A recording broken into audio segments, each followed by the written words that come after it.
You're listening to Women's Media Center Live with Robin Morgan.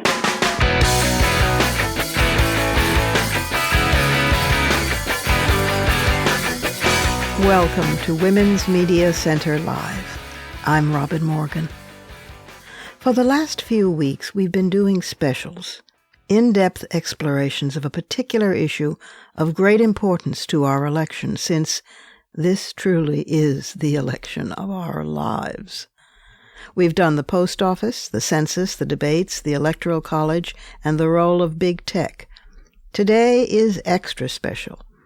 It's on the transfer of power, hopefully the peaceful transition of power.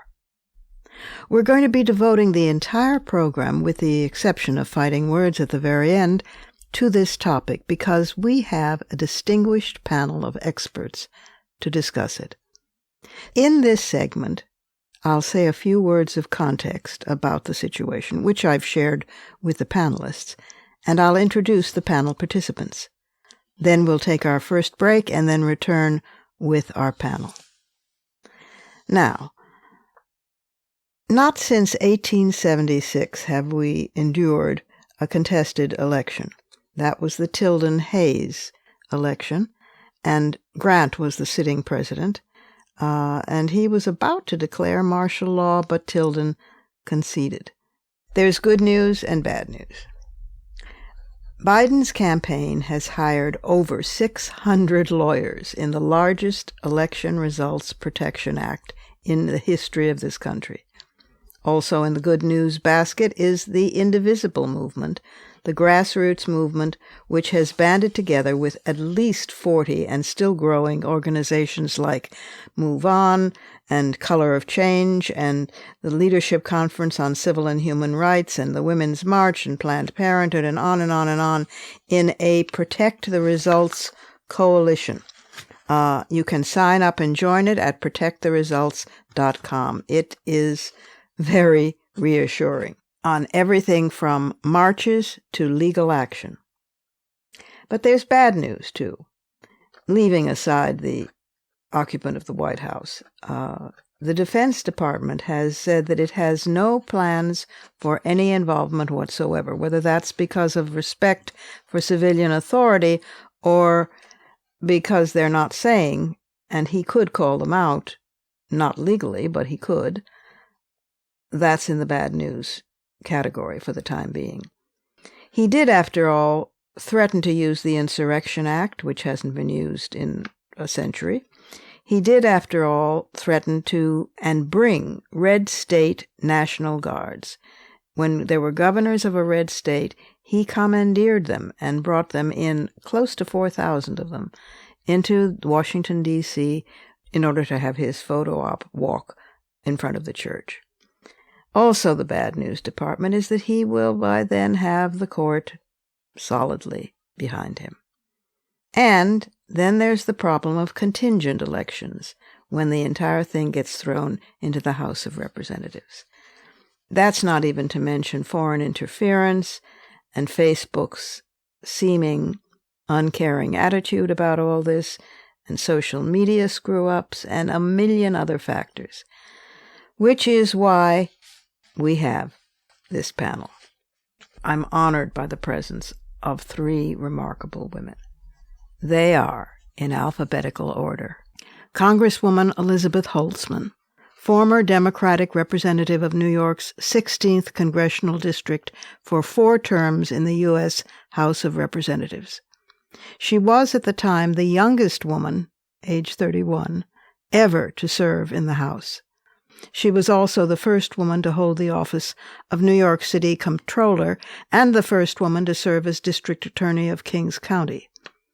She served on the House Judiciary Committee during the Watergate hearings and was also a member of the House Budget Committee and chair of the House Immigration Subcommittee. She has published a memoir, Who Said It Would Be Easy? One Woman's Life in the Political Arena, and her recent book, The Case for Impeaching Trump, in 2018. In private practice in New York, she has consistently persisted in her work for women's rights and other social justice causes. Also with us today is Dr. Bandy X. Lee, an American psychiatrist with Yale University and a specialist in violence prevention programs. In 2017, Dr. Lee organized a conference at Yale on professional ethics surrounding the mental health of Donald Trump, co-authoring The Dangerous Case of Donald Trump, a best-selling book of essays by 27 psychiatrists and mental health professionals that warned of the dangers of his mental instability. She heads a project group of the Violence Prevention Alliance for the World Health Organization, and she wrote the textbook Violence, an Interdisciplinary Approach to Causes, Consequences, and Cures. Bandy X. Lee has fiercely advocated for neuropsychiatric and competency evaluation of Donald Trump, and has promoted the use of the 25th Amendment. And last, but decidedly not least, Major General Patricia Trish Rose, U.S. Air Force, retired, is the former mobilization assistant to the Deputy Chief of Staff for Logistics, Engineering, and Force Protection, Headquarters, U.S. Air Force, Washington, D.C. In that role, she supported the Deputy Chief of Staff in leadership management and integration of Air Force logistics readiness, among other duties. She has also served on other notable military assignments, including as Director of Logistics, Headquarters, Air Force Materiel Command, Wright-Patterson Air Force Base, Ohio, as Mission Director, CENTCOM, Deployment and Distribution Operations Center, Southwest Asia, and Major General U.S. Air Force retired Patricia Rose has noted, quote, "I was the first openly LGBT service member in the U.S. military to achieve the rank of 2-star general.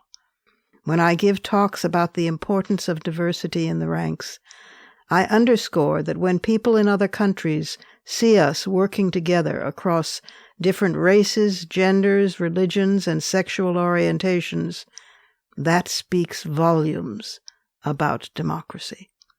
Close quote. So now it's time for our first break, and then we'll return with that rather stunningly impressive panel. Oh, and don't forget fighting words at the end of the program.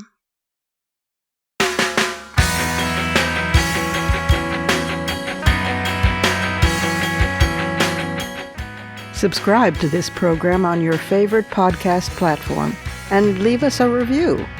Follow us on Twitter at WMC Live, like our Facebook page at facebook.com/WMC Live, and visit us at WMCLive.com for more information about our show and our guests. You're listening to Women's Media Center Live with Robin Morgan.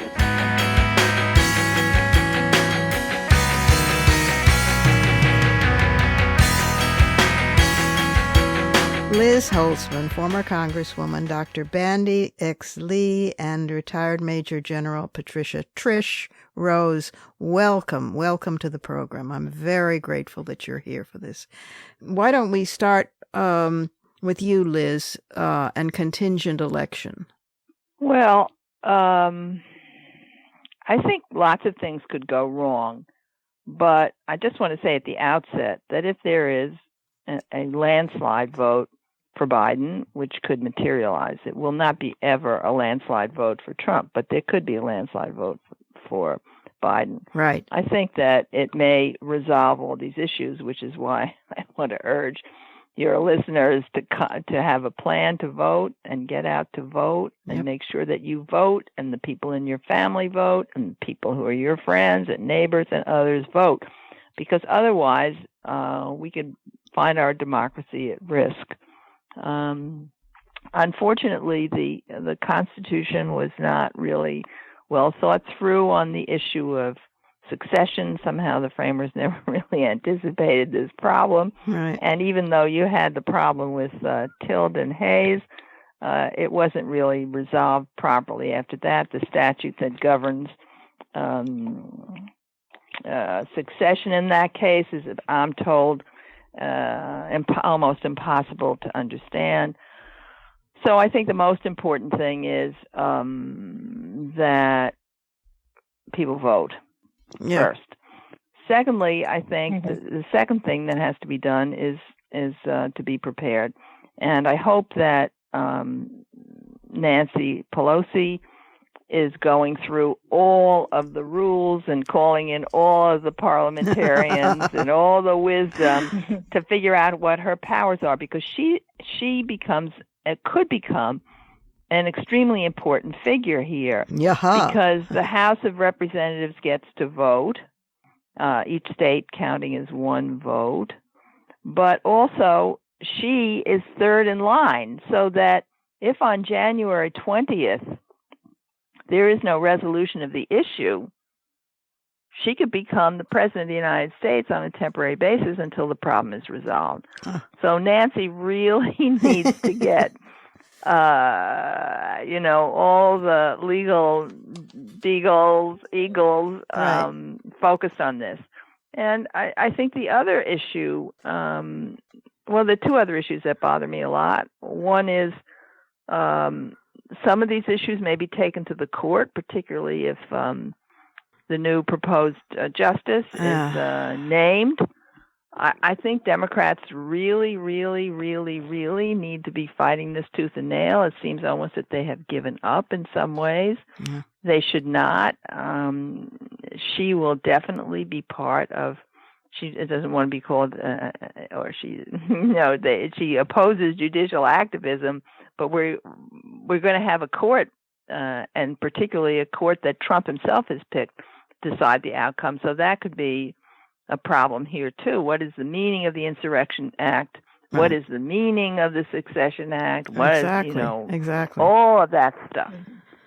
So I think that that's the second point. I wish I think that her views are extreme and horrific. I mean, she's an educated person, and she has no views on climate change. I know. Really? We're supposed to believe that? It is surreal watching her. It is just surreal. Yeah. So the other thought I wanted to throw out. So we have issues, one with regard to statutory interpretation and whether that goes to the court. We have issues involved in terms of preparation, both on the Biden campaign side and Pelosi side. But the third issue that bothers me a lot is the potentiality for violence here. Yeah. And that's an issue which I don't think has received that much attention in terms of how it should be addressed and handled.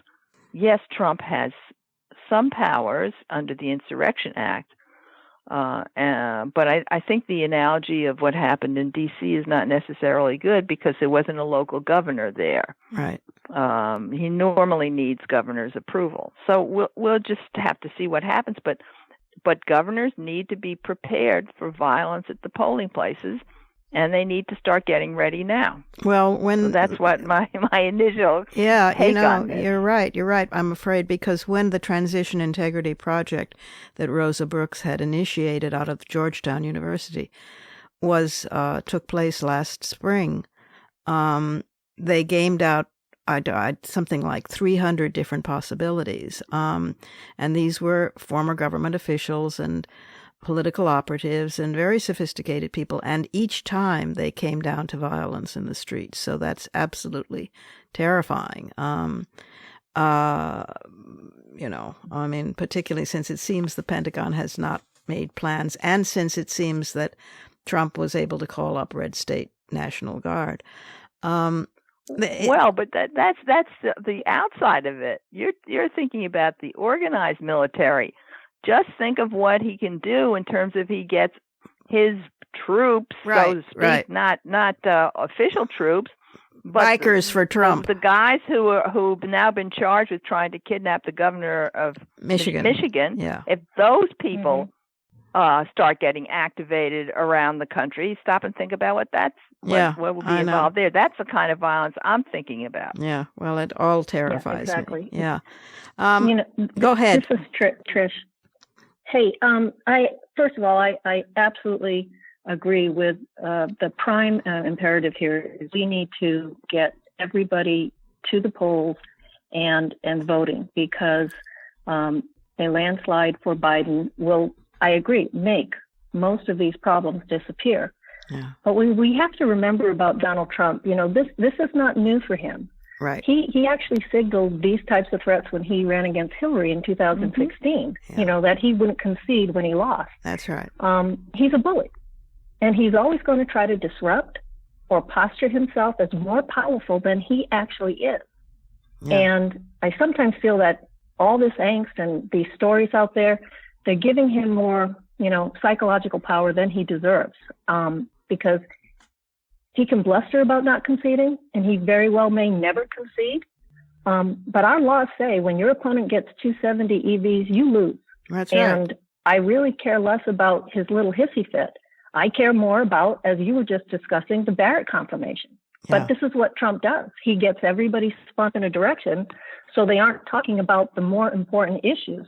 One thing we have always had is a peaceful transition of power. Yes. And, George Washington was the archetype of what a true patriot does. You fulfill your duty, then you give it up. Right. And that's exactly why we have always been the free nation that we are. And I believe that we are still that nation, and our Constitution provides for that peaceful transition of power, and the Supreme Court and our Congress will need to ensure that that happens through the very preparations that you just alluded to, Liz.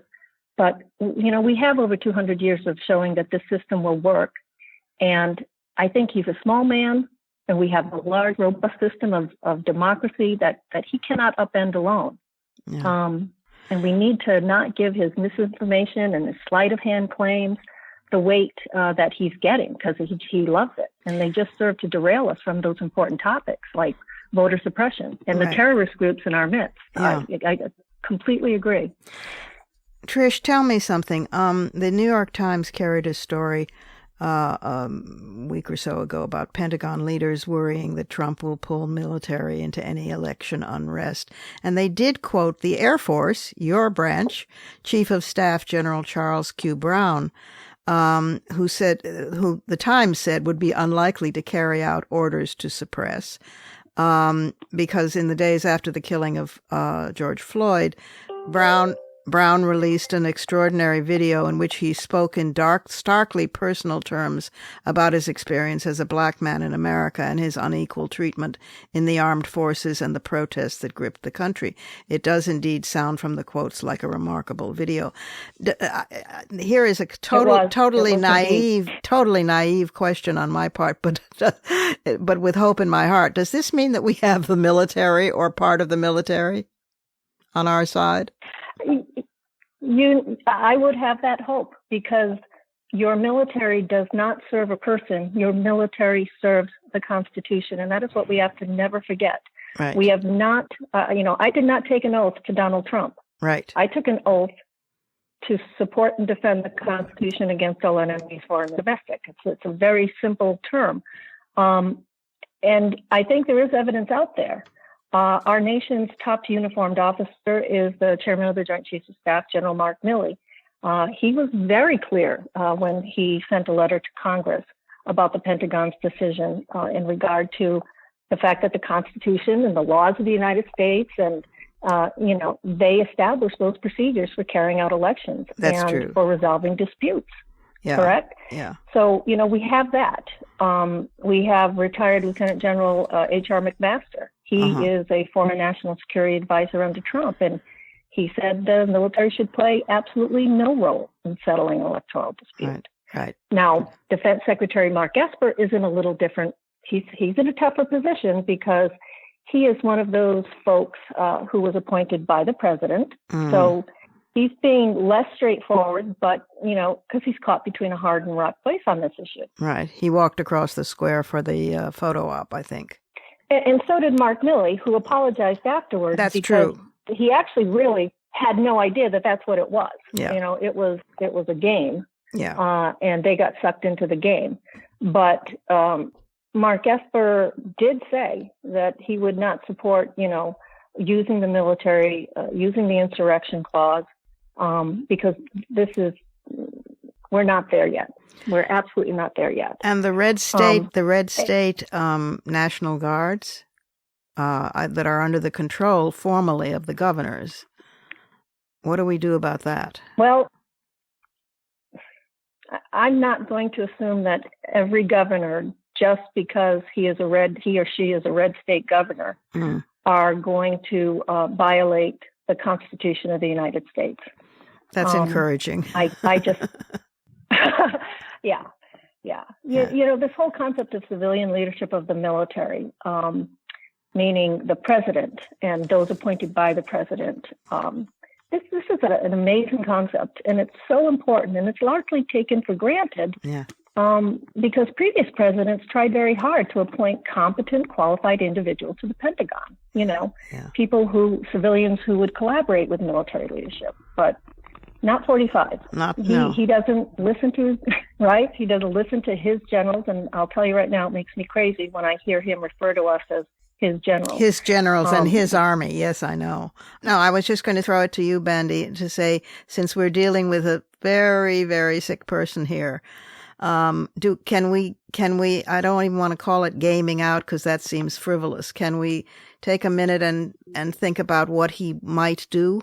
Yes. First of all, I wanted to thank you for having me on this panel, the sensitivity you bring to psychological issues, because sometimes these things are beneath the surface, and as long as we don't recognize what's happening, we tend to get sucked into the dynamics. And so, just as Trish was mentioning, that past presidents have appointed competent leaders and other people in government, but a mentally impaired president would be attracted to others who are equally mentally impaired, or would be repelled by competent, healthy individuals. And so that's one dynamic that often happens.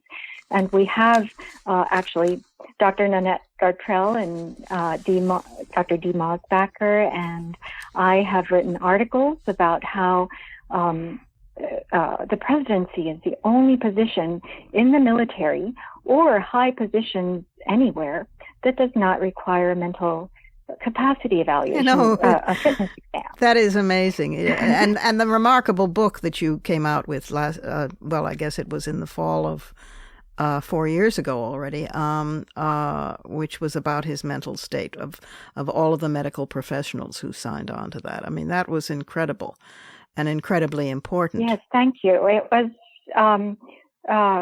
was called The Dangerous Case of Donald Trump. That's right. 27 psychiatrists and mental health experts assessed the president. And it was an instant New York Times bestseller. We were somehow responding to the public's hunger. Right. That's very true. I don't think, unfortunately, that he has improved his mental health since then.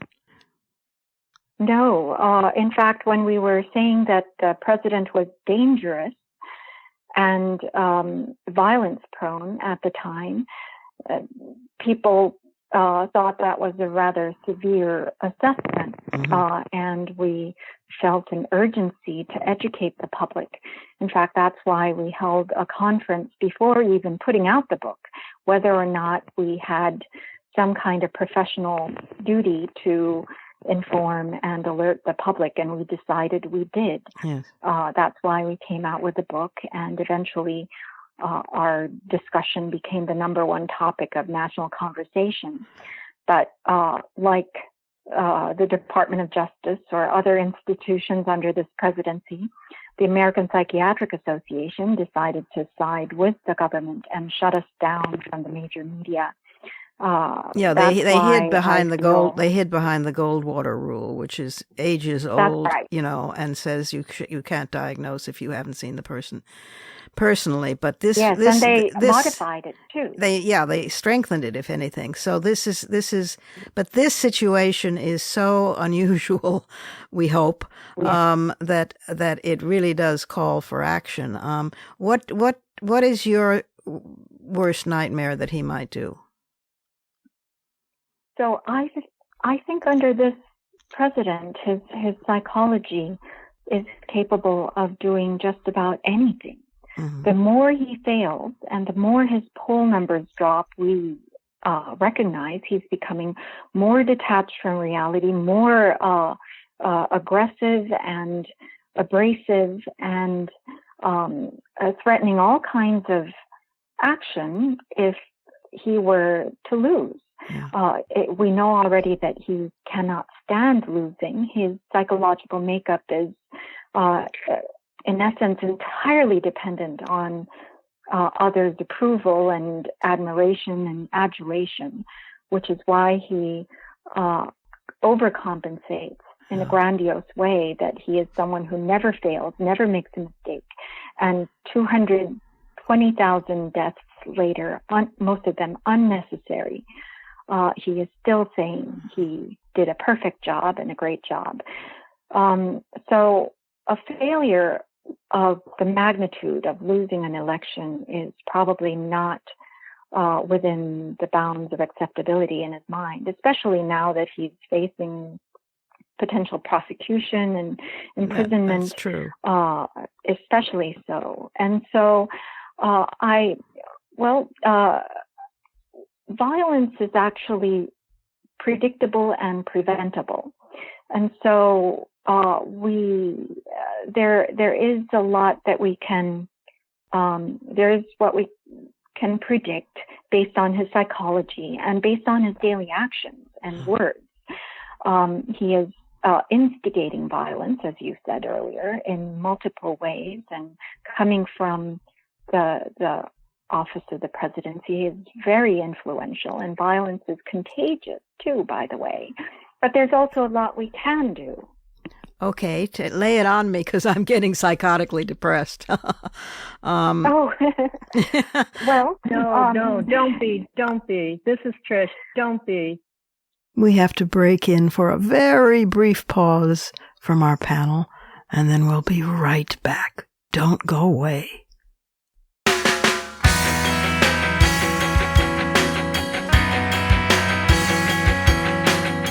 The Women's Media Center, founded in 2005 by Jane Fonda, Gloria Steinem, and myself, is a progressive, nonpartisan, nonprofit organization working to make women visible and powerful in media. You can learn more about the WMC at womensmediacenter.com. You're listening to Women's Media Center Live with Robin Morgan.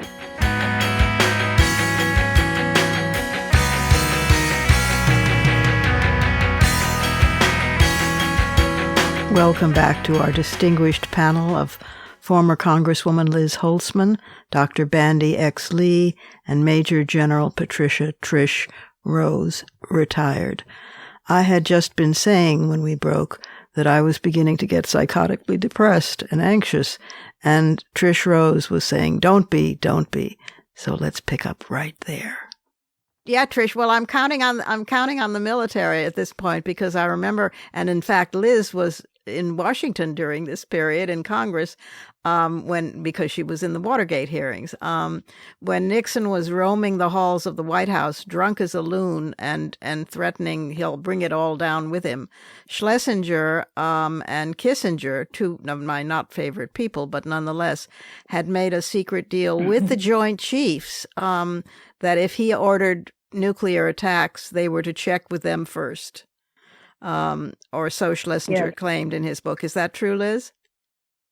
Well, I don't know. I wasn't privy to that, but it could be true. Yeah, well, it could be true that because was comforting. Nixon did call for a national emergency. There was some movement of Russian troops, and everybody got quite concerned that this was going to be a kind of a coup, but it didn't. And that's why I think if we just go back to the statement I made at the beginning, there is a potentiality for a parade of horribles. None of us could have envisioned how his presidency would evolve. So for sure, we can't envision how it's going to end, except that I believe if there is a landslide for Biden, these issues go away. Yeah.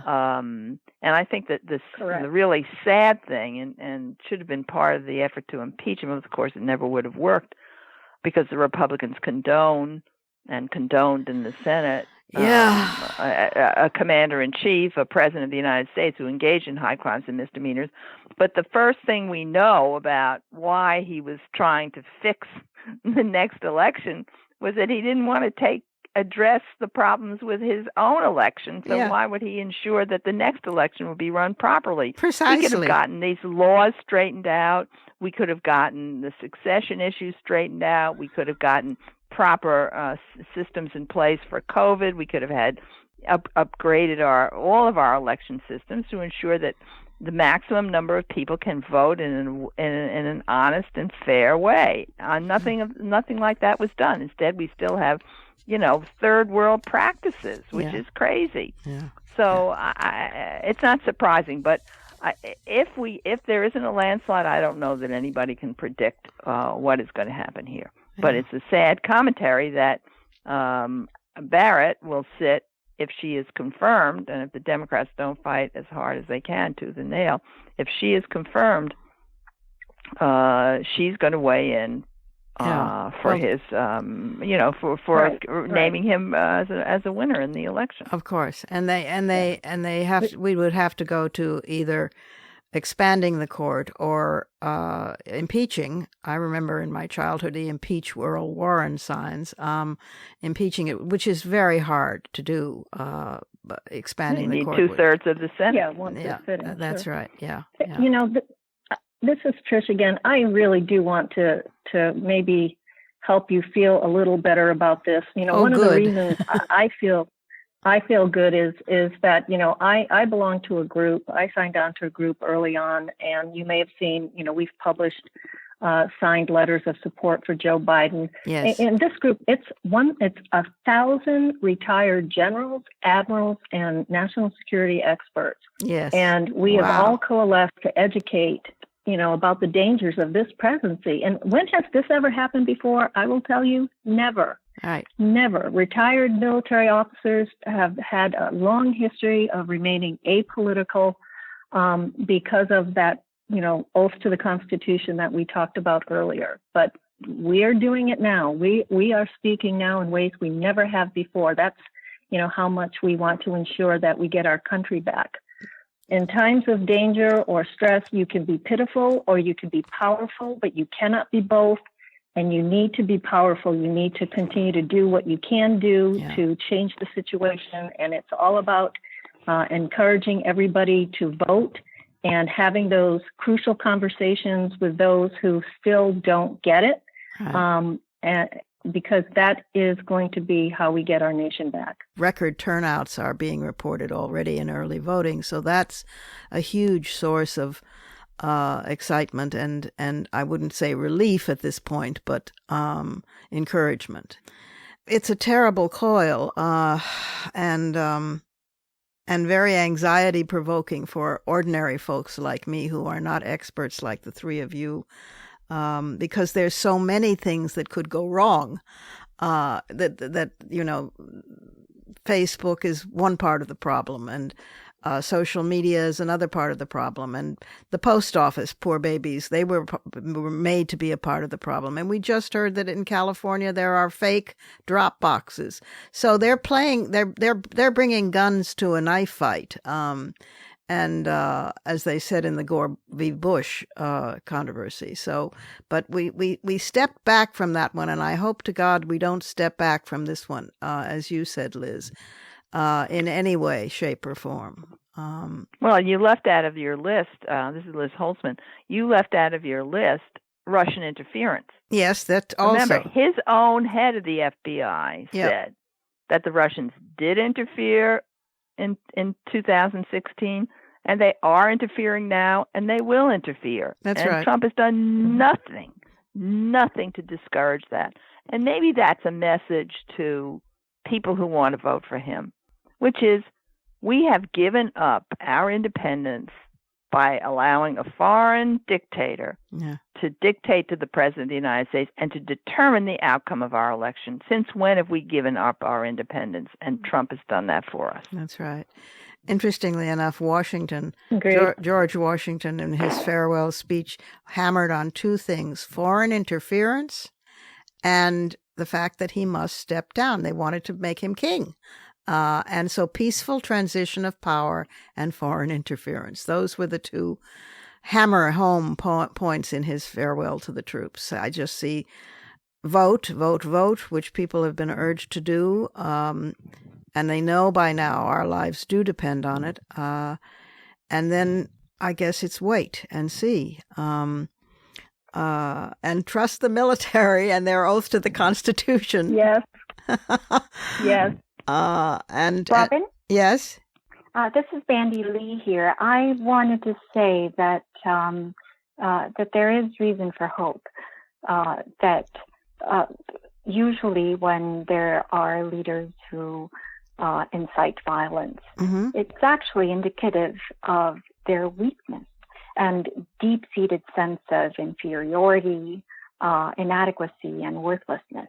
Right. That's what this is originating from. And are not giving credence to that. Mm-hmm. But how do we fight that in a way that's effective? When people ask me what can they do at this time, I tell them what I tell medical students and law students in an emergency. First, check your own pulse and take care of yourself, take care of your needs. And if we can give the situation some distance, we realize that the power really lies in us as the people. And unfortunately, because of the institutions not functioning well and the corruption and enabling among the leaders, it's now fallen all on people's shoulders. And I agree with the need to vote and to turn out in masses, but which is part of the people's power that I was referring to. Right.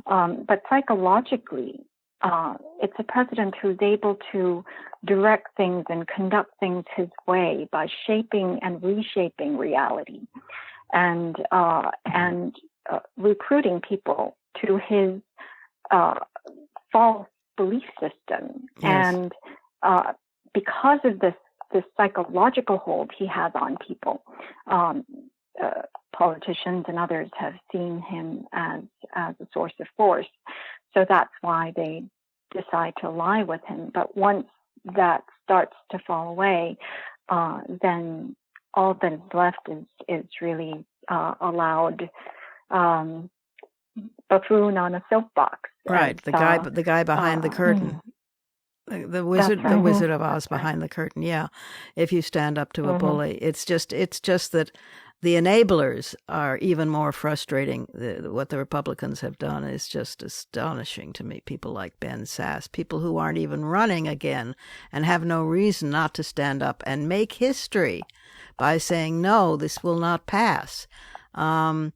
They don't do it. So that's quite maddening, and it does fall to the people. But the people were in the streets all summer long, marching peacefully, and in larger numbers than ever before. So that's where my faith resolves. I'm sorry to interrupt. That was the one time when Donald Trump said, "If I lose, I guess I'll go do something else." That was actually related to that, I can tell you, from monitoring his psychological state. How interesting. So, yes. And indeed, when back in the winter of 2017, 2018, a number of us met with over 50 Congress members. And their overwhelming suggestion to us was they couldn't do very much. Most of them were Democrats. As a minority party, they couldn't do much, but they could if we were able to educate the public on the issue, and enough, if the people got on board, right, then they could do it. Right. And so I think that again speaks to the power of the people. In terms of Donald Trump, just like the example that I mentioned, he is very intimidated by people's movements. That's why the reaction was so severe and so violent. And he would name everyone 93% peaceful demonstrations, most of the violence coming not from the protesters themselves, right, and still label it entirely of anarchists and Antifa. Well, that comes from the overwhelming fear. And so pressure is very important. We made our recommendations of limiting access to nuclear weapons and war-making powers after we did a mental capacity evaluation. We actually did one when the information became available through the Mueller report. It's actually exactly the information you need from close associates and coworkers in the highest quality because it was under sworn testimony. He failed every criterion. So in fact, we know for a fact since April 2019 that the president is unfit pretty much to hold any job, let alone president. But when those recommendations are not heeded and we don't have those strictures in place, then we can also contain the person behaviorally through pressure. And so those are some of the things that we can do outside of getting out the vote, which is, of course, of paramount importance. But there is the less tangible psychological limit setting, I call it. You have to set limits on the president because he cannot set them for himself. Right. Well, Protect the Results is the coalition of real people, ordinary people, groups, etc., that are organizing over this. And I think what we're doing is we're back to the basics of democracy. We're back to the people and to the people's army and to the vote. And it's in our hands. If that's the one thing that can deter him, it will be a great irony and a successful irony for our democracy because they will note that the world will note that we turned it around. And I don't. Go ahead, Liz. This is Liz Holtzman. I'd love to believe that just having peaceful protests will turn him around. Remember the Million Women's March right after he was elected? We'd never seen a demonstration like that in the whole country, in our history. And it was all over the country. So that didn't deter him. No. I think that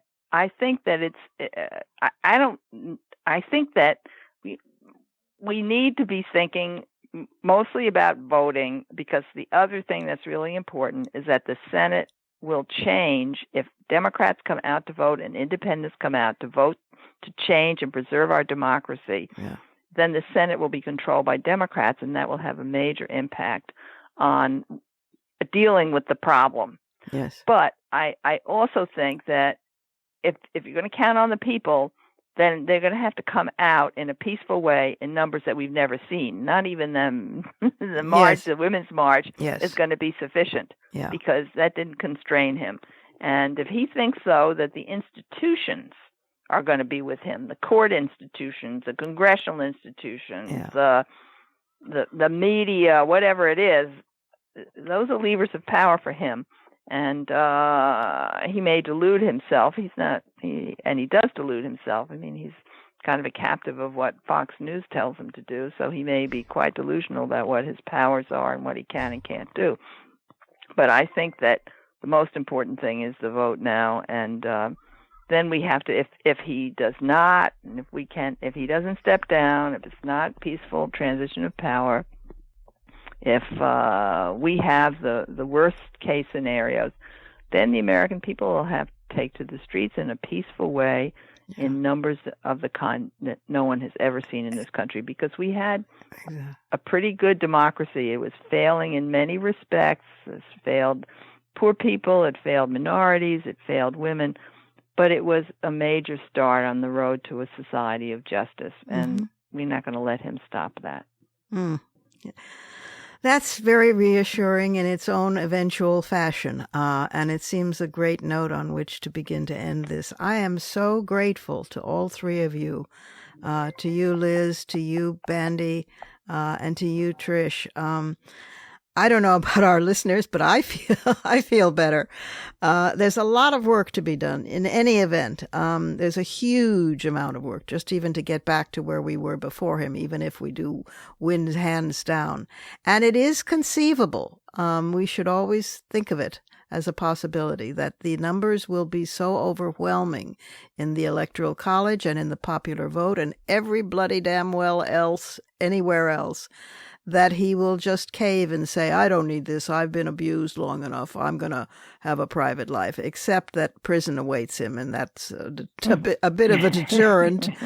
So that might function as a deterrent.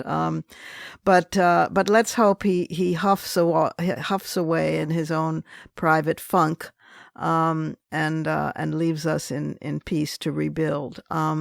Thank you, Liz, dear wonderful friend Liz. Thank you, Trish, new wonderful friend Trish, and dear fantastic Bandy. My God, with all the collective wisdom on this phone call, get out there and vote, listeners. That's the bottom line. And remember all of the groups that you can be part of.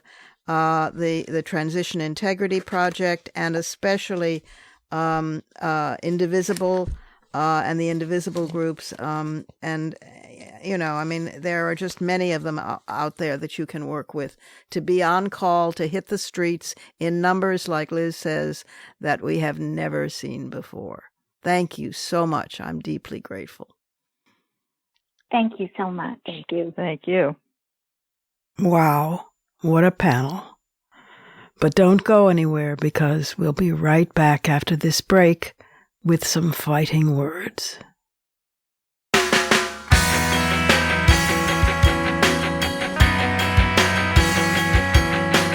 For the smartest talk about news, politics, sex, books, religion, race, and more, it's Women's Media Center Live with Robin Morgan. Audacious, witty, provocative, informative, and fun. It's Women's Media Center Live with Robin Morgan. Talk radio with a brain. Ironically, in order to have a peaceful transition of power, we may need fighting words.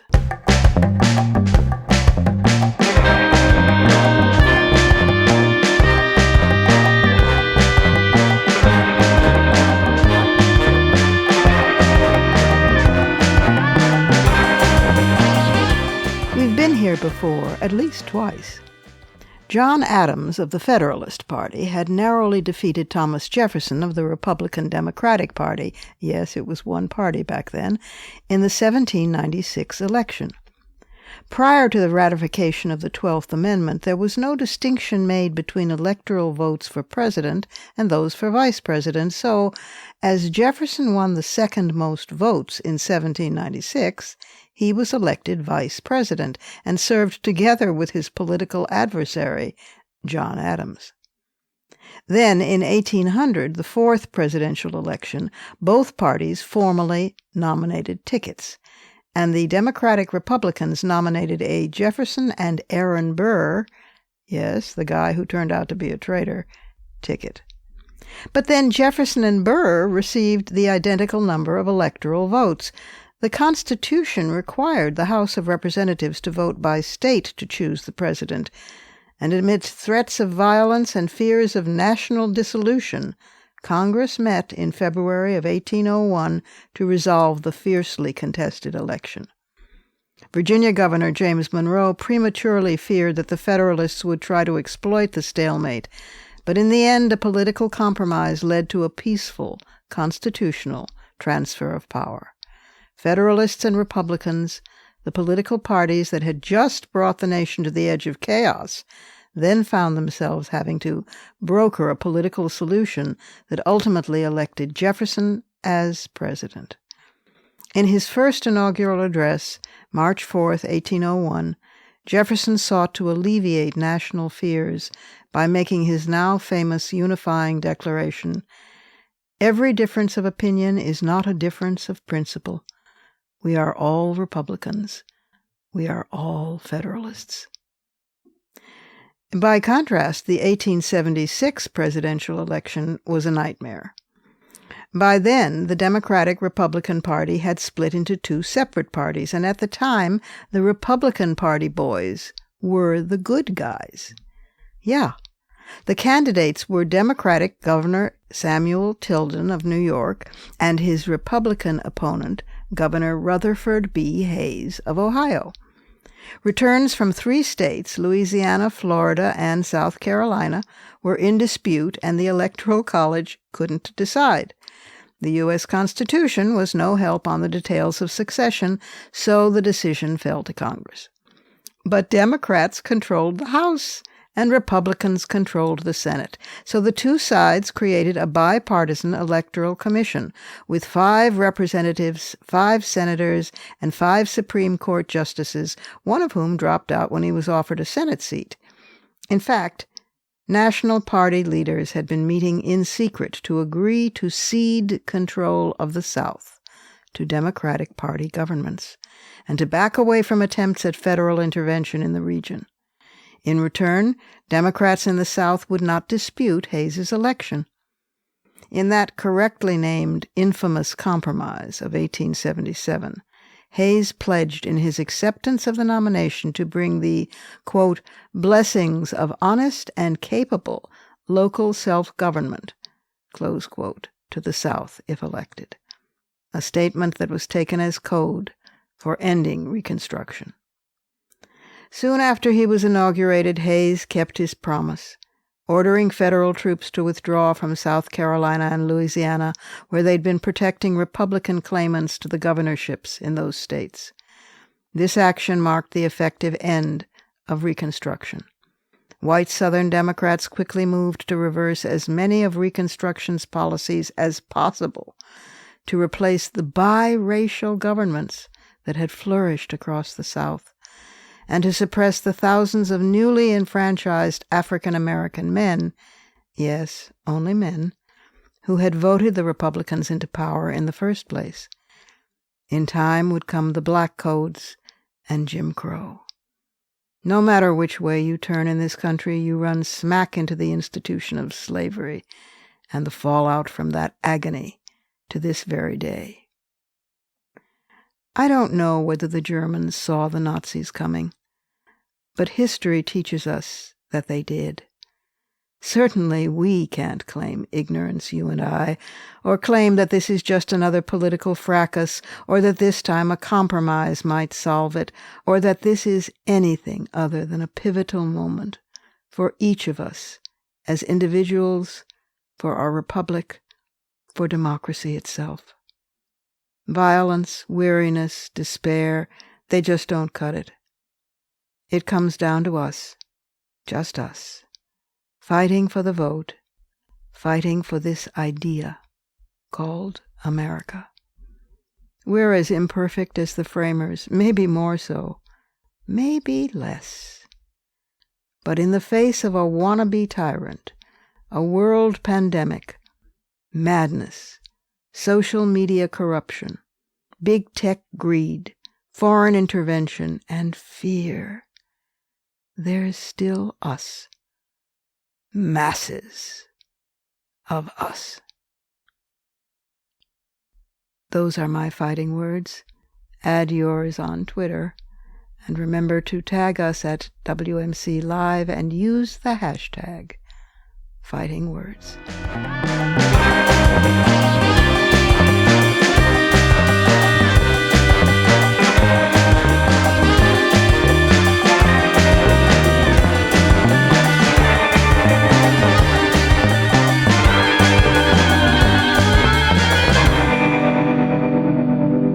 And that's our show for this week. You can follow me on Twitter, Facebook, and now Instagram at The Robin Morgan, and you can check out my blog at robinmorgan.net and find my latest book of poems, Dark Matter, and my brand new novel, Parallax, wherever books are sold. Opinions expressed on this program do not necessarily represent the Women's Media Center. Here's the family for Women's Media Center Live. Executive producer as well as founding and sustaining sponsor, Regina K. Scully. WMC President and co-executive producer of this program, Julie Burton. I'm Robin Morgan, your producer and host. Thank you for being with us. Join us again next time on Women's Media Center Live.